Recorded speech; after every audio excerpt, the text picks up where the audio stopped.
Hello, welcome back to the channel. In this video we're going to be talking about what it is to master your camera, what it is you need to know about your camera, and obviously why mastering your camera is going to make a massive difference when you're on the streets using your camera.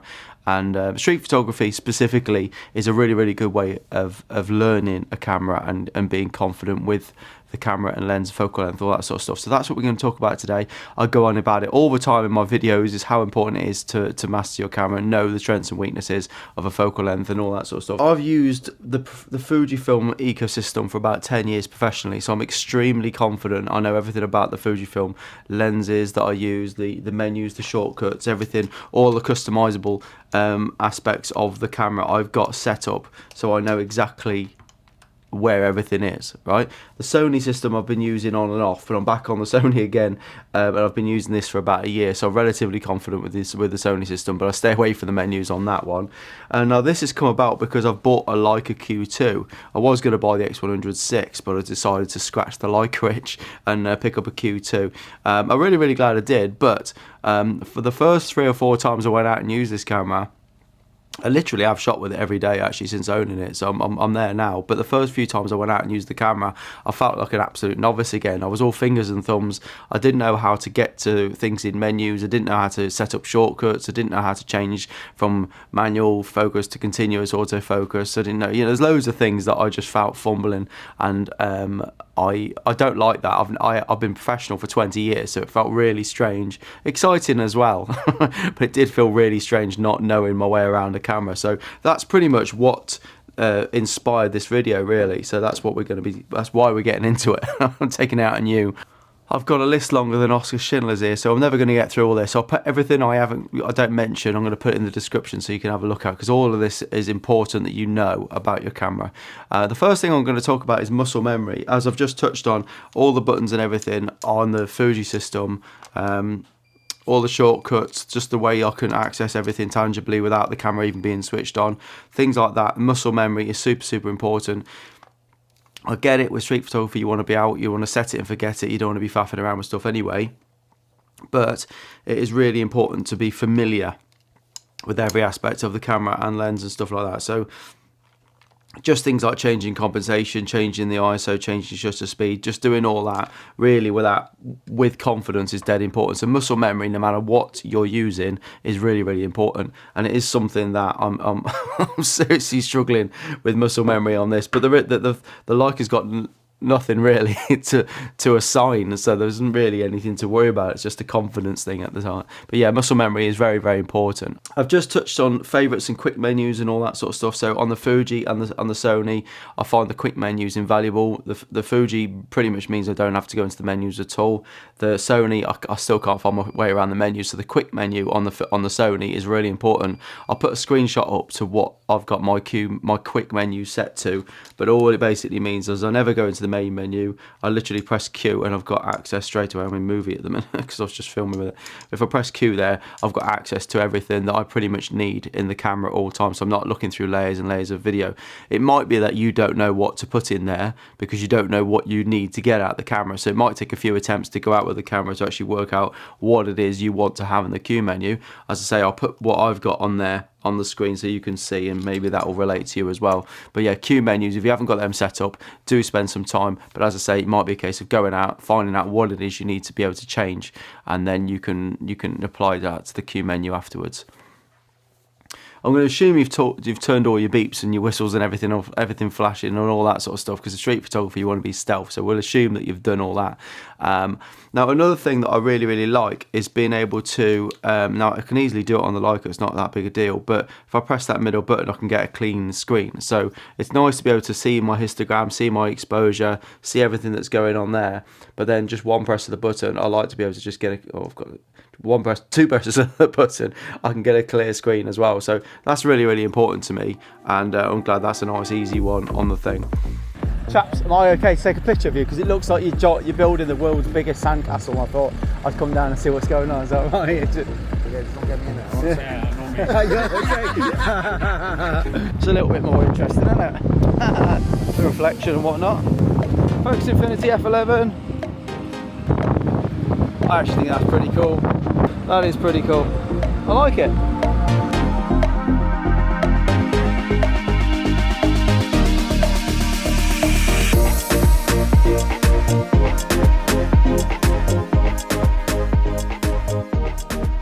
The Fuji has a natural live view facility. Natural live view basically gives me a more flat view of the photograph. So on the all my Fujis, if I'm not underexposed, let me just change the exposure, because let's go to auto. There we are. That'll do. So I can press that button and I get the difference between a contrasty view and a more flat view. So the flat view gives me a more accurate histogram. Now, just being able to toggle like that backwards and forwards using that right button is really important to me. I use it all the time. It's really, really good if with street photography you're doing high contrasty scenes, so you're making sure that your histogram is going to be okay. When you might be shooting a really nice high contrasty black and white setting on your camera, which means the whites might be clipped and then the blacks might be clipped or something, but then when you go back and look at the raw file's actually got the information there. But it's nice to be able to see that on location, so you know you're not overexposing. I can't do it on the Leica. There isn't a way of doing it. The only thing I've done is set up profiles, so I can go from black and white high contrast all the way over to, if I go black and white, so if I go to family, that's in neutral. So the family one gives me a more flat, neutral looking photograph, but it's still not as flat as the raw. But then again, the Leica raws aren't flat anyway. Now, a bit of a given, back button focus. Now, on all cameras, I am 90% back button focus at all times. On the Fuji, I've got easy access to back button focus, and it means that if I go to, on the front dial there, I've got manual, continuous, single. So there's my selector. Now, being able to select them is really, really important for commercial work and street photography. So if I'm in manual focus there, I can back button focus there.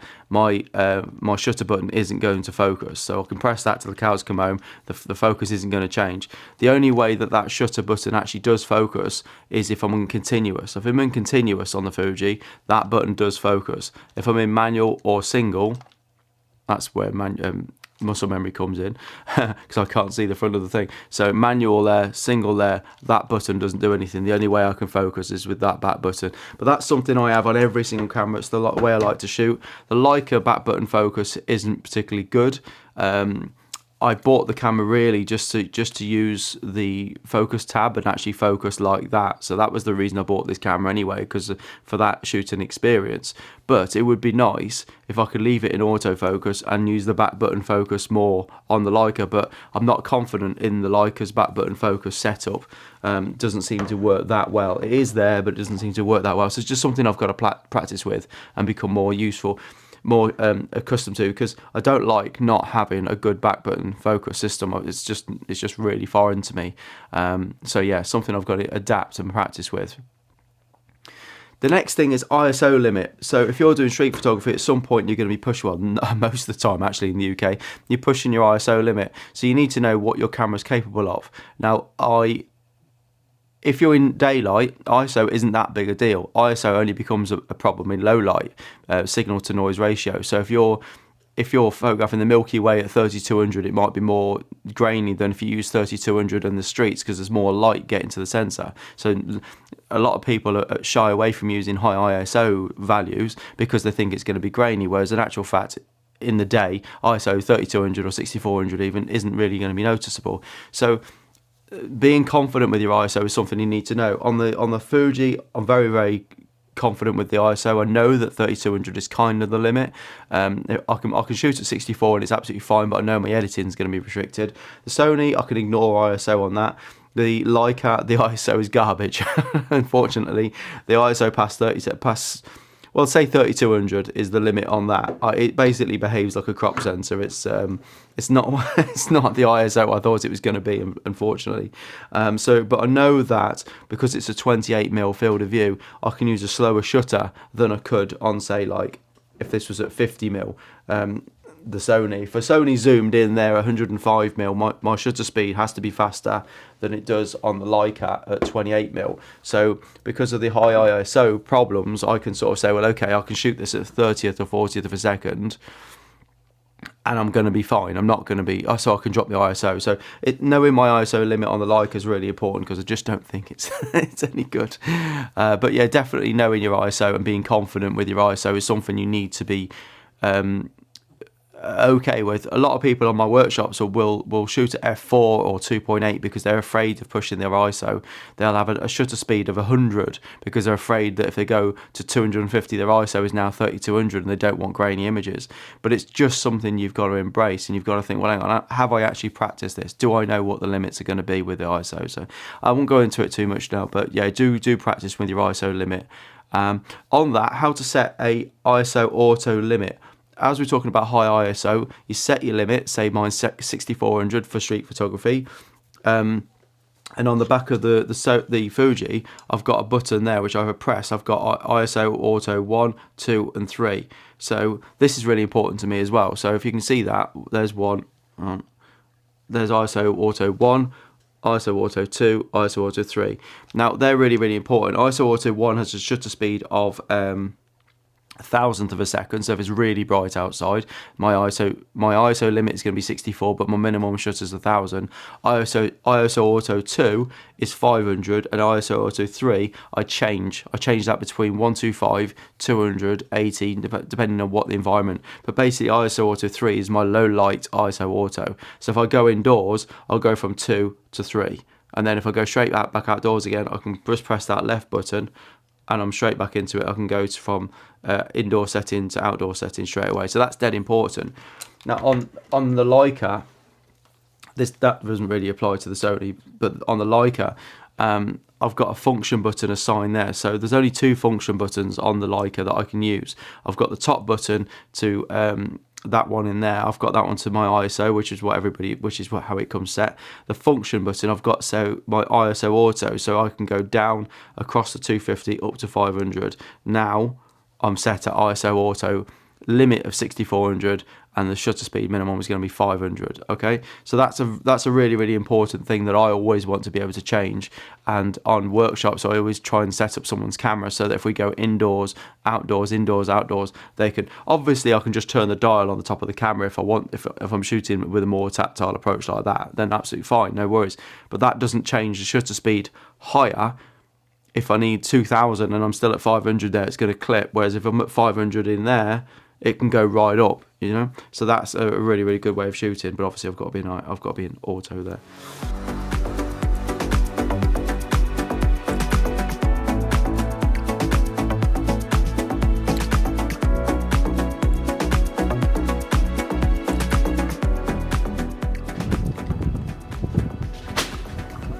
And that light's good. That's gorgeous. The Welsh flag going in the background as well. Fabulous. Fabulous.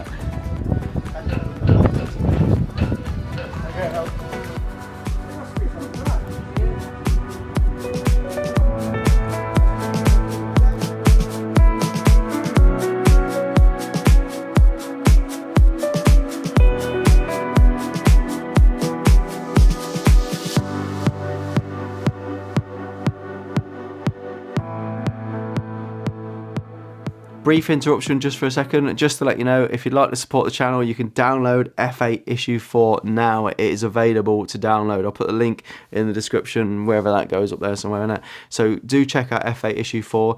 Going forward, from issue 4 onwards, it's going to be more informative. So there's going to be more information about the images that I've taken, and there's also 48 pages in this magazine, so it's 10 pages more than the previous issues. But each photograph isn't just about this is a pretty picture that I've taken. Sometimes they're images that I like but could have been improved. So if you're a beginner street photographer, F8 is going to be a really powerful resource for you, because it's got a lot of information about the photograph, but also how I could have improved not only the photograph or the composition, but the technical aspect of it as well. So going forward, this is a much bigger magazine than the previous copies. A lot of feedback I had from you guys who've downloaded the magazine said that you appreciate more the behind the scenes, how you could improve the photographs. So I've gone into more detail with that as well. So there's a lot of images in here that I'm really proud of. I think this actually is the best issue so far. I'm not going to say that, but I lost all my street photography, so I had to put these images together in about 6 months. So it was really difficult to get a high standard of images, 46 images for a magazine in 6 months, but I did it. So yeah, really pleased with the magazine, and yeah, you can download your copy straight away. So that's a huge way of supporting the channel. I really do appreciate everybody who has supported the channel going forward. So thank you so much, and hopefully we can do these videos more often. Let's get back to the video. So on that, moving on from that, the AF mode. So at the minute the Fuji's on single. If I do that, I'm in continuous, and if I do that, I'm in manual. So I can go from single, continuous. I'm not holding this right because I'm talking to you. I can go from single, continuous, manual like that on that switch on the front of the camera, dead easy, right? So if I think, well, hang on, manual, back button focus, I'm ready to go, or I need to go to continuous because I want to track someone because I'm at 1.4 or something like that. I can do that. I can go single, like by doing that. So I know that that's dead easy on the Fuji. That's one of the reasons we love the Fuji, because of the tactile experience. Now on the Leica and on the Sony, I kind of just shoot everything continuous autofocus all the time. I don't really put it in manual unless it's in video or something, which rarely happens. So 99% of the time the Sony stays in continuous focus. The Leica, if I wanted to jump from manual focus over to continuous, I've got to move the dial all the way over to AF. I've got to switch the camera on. I've got to go to manual. I've got to go AFS there. There's a button on the back there, and I've got to go to AFC. Right. So this camera doesn't want to. I'll show you that again. I have to go into manual there. Well, I was there, so I have to go to there, then move that over there. There's no shortcut for me to do that. So this camera really doesn't want to be used in autofocus continuous. But yeah, so it's not a quick process on that, but it's something that absolutely fine, because that's not the reason I bought the camera. But you need to know, because sometimes I can't shoot street photography all the time in the same way. So just something you need to know in case you do need to know, you know. When you know, you know, you know. There was a nice photograph just here. Kid walking past there with the green outfit on. You can see him there somewhere with the red hat, and the light, I see the lights coming out now. You see the shadows, the light casts off these lines, and he was at the end of the line, which I thought looked really cool.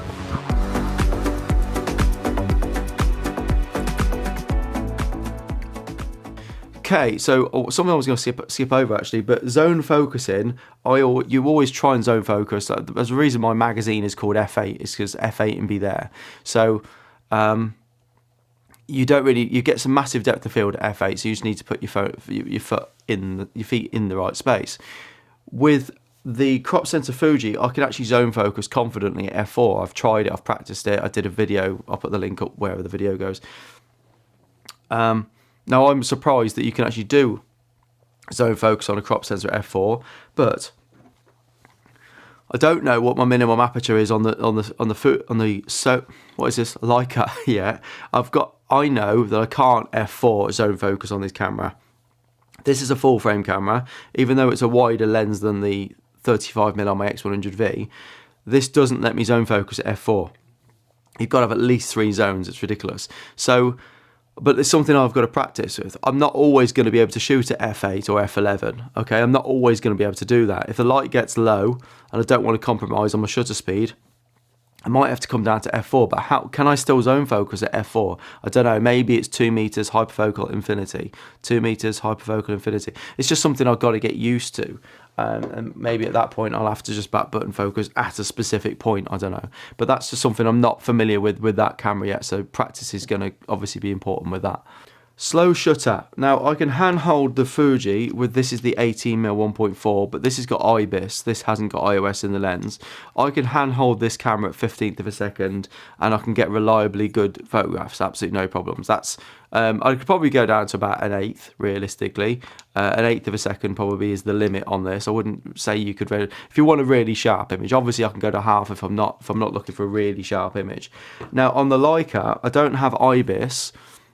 But I do have iOS in the lens, so I'm confident that I can go to. I've taken some photographs at a quarter, and the shots aren't tack sharp, but I know I can use a quarter if I'm screwing on an ND or something like that.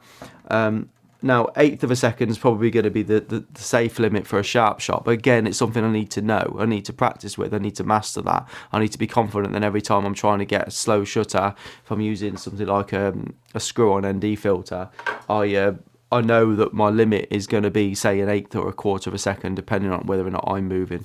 So that's it. Obviously, on the Sony, I've got image stabilized lens and I've got IBIS in the camera, so that the Sonys aren't great for IBIS anyway, but I could probably get half a second with this combination because I've got an iOS lens and IBIS in the body. But something, again, you need to be aware of. Okay, this is an important one because exposure modes. Now, on the Fuji, I've never changed it. It's always been in multi, I think it's called. I don't even know what it's called. The photometry on the Fuji has always been really accurate. I don't even know what it's called. Do you know? No, I don't even know what it's called on the Fuji. I've always left it on the default setting. I've never used spot metering or anything like that. Same on the Sony. It's always done a really, really good job. The metering on the Fuji and the Sony has always been spot on. On the Leica, different story. Now, I've read a lot about this from a few different forums and whatnot. On the Leica, you've got multi-field, highlight weighted, center weighted, and spot. I never use spot or center weighted. Highlight weighted was something I was really excited to use because it actually sounded like you're always protecting your highlights. It always sounded like the best one for street photography, so you're always protecting your highlights. I tried it and I didn't get on with it. I found that because I like to shoot underexposed slightly because I don't really trust the highlight recovery on these RAW files. Yeah, I'm getting on. I find that the exposure is so erratic on the camera. It doesn't really matter what metering mode I'm in. It's almost like the camera's designed to be shot fully manual. So yeah, it's something that a few of my friends that have got Leicas have said, oh, it's just practice, you'll get used to it. But I need to know that it's going to be okay. So for the now, I've just been shooting fully manual because I've just not enjoyed looking at some of the photographs and thought that's a bit dark. What on earth is it metering for? So the highlight recovery, the highlight sensitive part sounds really, really nice, but it's been so erratic as far as the different exposures. It's just crazy. So something I've got to either practice with or just accept that I'm shooting fully manual with it, which isn't a problem. But again, with the Fuji and the Sony, I've never needed to worry about it. It's just crazy. Again, on that now. With street photography, I find it better to underexpose by a stop because I'm wearing, I suppose if you turn me black and white now, I'd be about 60% grey. I imagine this top's about 60% grey. If you're walking around buildings and most people are wearing black coats, black trousers, that sort of stuff. So you need to tell your camera really that everything's going to be black anyway. So by underexposing by a stop, if anything, if you're trying to catch a nice light as it comes through people's faces, by underexposing a stop, you're not overexposing their jackets and their clothes, and you've got half a chance of capturing the light that's coming through their face or whatever it is you're trying to meter for. So a bit of, something I've kind of accepted is just keeping the camera at eyes at -1 and then just accepting that I'm going to brighten it in post. Purely because I know that I could brighten it in post by a stop. It's not going to affect the photo quality at all. But I know that I've got more chance of keeping the highlights by doing that, and obviously keeping my histogram, which you guys hate me going on about histogram. But keeping my histogram on the screen, and I can see that at all times. I know that I'm going to be protecting my highlights because that's what's important, really. A lot of people think that the dial on the top of your camera there, what they call the exposure compensation dial, that dial there, a lot of people think that by being on 0 it's actually going to be correct, when it's not. So the camera doesn't know what you're photographing. So if you're photographing a polar bear in the snow, you don't want to be on 0, you need to be nearly at +2, because you need to tell the camera that the environment's white. If you're photographing a black cat on a black mat, or if you're doing street photography down an alleyway and it's really dark with a tiny bit of light at the back, you almost want to be at -2, because you need to tell the camera that the environment is supposed to be black, because the camera's going to try and make everything 50% grey. So as I said, as a walk around, I kind of like it at -1 because it just means that I'm protected just in case. I can always brighten it up, but I can't, if I've clipped anything, I can't bring it down, you know? So yeah, something to practice with, and something, again, you need to be confident with.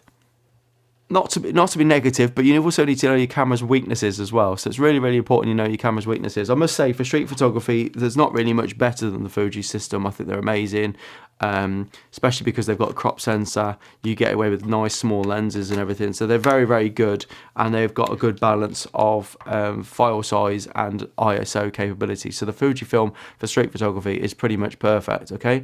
There's things, obviously, with a full frame camera, you start getting bigger lenses and stuff like that. So one of the weaknesses with a full frame camera might be the bigger lenses.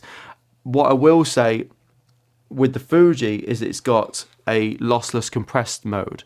So lossless, so there's no compromise on the raw quality, compressed. So if these should be 60, I don't know what they should be, but say, let's for example, they say these files should be 60 meg each one. With lossless compressed, they're about 25-30, so they're half the file size. Now, the RAWs, I don't do street photography with the Sony, and I don't even know if the Sony's in compressed mode, but for events and stuff, I don't really want to compromise on my work stuff anyway. But with the Leica doesn't have a lossless compressed or any sort of compression mode. Now, it's a 47 megapixel camera, which is fantastic, but the files are 90 meg. So every time you hit the shutter, if you're doing continuous high for street photography, if you want to be able to do burst modes and you want to go 3, 2, 1, brrr, like that, and capture a sequence of 10 images, you've got 900 meg to deal with, right? So there's no compression mode on this. So because of that, I've actually decided to knock the shutters, the frames per second, down to about half. So it goes to about 5 or 6 frames per second, and hopefully it doesn't cost me an award-winning image in the future. It's very, very frustrating that the Fuji has that compression mode, the Leica doesn't. But it's something I've just got to embrace. I don't know why there is no compression mode on the Leica. It's just hellish annoying, but that is the way the cookie crumbles. So the other thing about the Leica, as I've already touched on it, is knowing that the ISO is as a major weakness is. Because it's 47 megapixel, obviously, well, saying that, the Q3 isn't supposed to be as bad on ISO, so I don't know. But knowing that the ISO weakness is there, as soon as they get to 6400, I'm going to start looking at the other variables. I'm going to start thinking, is my aperture, does it need to be the aperture it's at now? If it's at f8, can it come down to f4 or 5.6 or something? If my shutter's at 500, can it come down to 125 or 250?